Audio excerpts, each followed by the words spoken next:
Почитувани представници на медиумите, почитувани граѓани. Македонија се соочува со нови ирационални предизвици и препреки.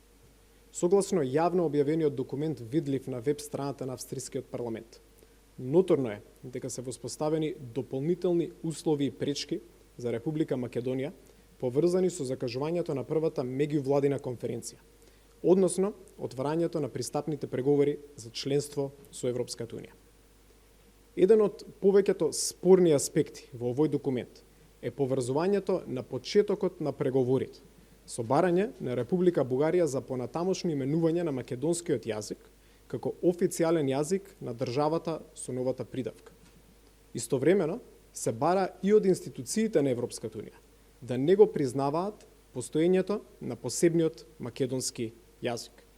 Согласно денешната изјава на представник на официјална Софија, европратеникот Ковачев, ставот на Бугарија е потврда дека за жал владата на СДС до сега не ја кажуваше вистината во врска со ова клучно прашање за нашата земја. Почитувани, ова значајно прашање кое се отвара на таков невообичаен и непримерен начин од аспект на меѓународното право, истовремено представува и непосреден удар врз идентитетот на Македонија и македонците. Како политичка партија сметаме дека едностраните решенија прифатени и имплементирани од страна на владата на СДС, без демократски диалог, консултација со релевантните политички субјекти и пошироката експертска јавност, и нанесуваат сериозна штета на нашата држава. Затоа ние како политичка партија предупредуваме веќе подолг период. Во наведената насока, иземајќи во предвид фактот дека се потврди веродостојноста на документот кој излезе во македонски медиум, и тоа од страна на парламент на земја членка на Европската унија, сметаме дека е крајно време да вложиме дополнителни напори во градење на цврста и единствена национална платформа и стратешки пристап, како вистински патоказ за ослободување од стегите на попустливата надворешна политика, чии сведоци сме во последните 3 години. И најголемите проблеми можат да се решат.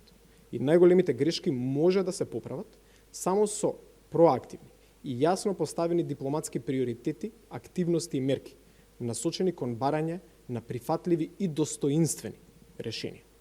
Идната влада на ВМРО ДПМН ќе стави силен фокус кон развојот на евроинтеграцијскиот пат, но ќе посвети големо внимание кон заштита на идентитетските прашања, вклучувајќи ја и поддршката на македонското малцинство, кое живее надвор од нашите граници. Тоа ќе го направиме во согласност со меѓународните норми, принципи и стандарди на принципиелна основа, по примерот на најразвиените демократски држави во Европа и во светот. Истовремено ќе работиме и во насока на дополнително афирмирање на нашата татковина, Република Македонија, и на заштитата на трговските марки и македонските производи.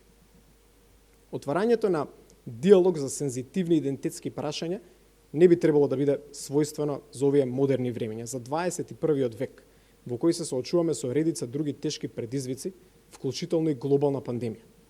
Во наведената насока градењето на силни добрососедски односи, засновани на постојан диалог, меѓусебно почитување и респект кон заедничките различности, може да бидат силен поттик за развој на економската, надворешно-трговската, финансиската, туристичката и инвестицијската соработка, како и во нашето понатамошно инфраструктурно и енергетско регионално поврзување.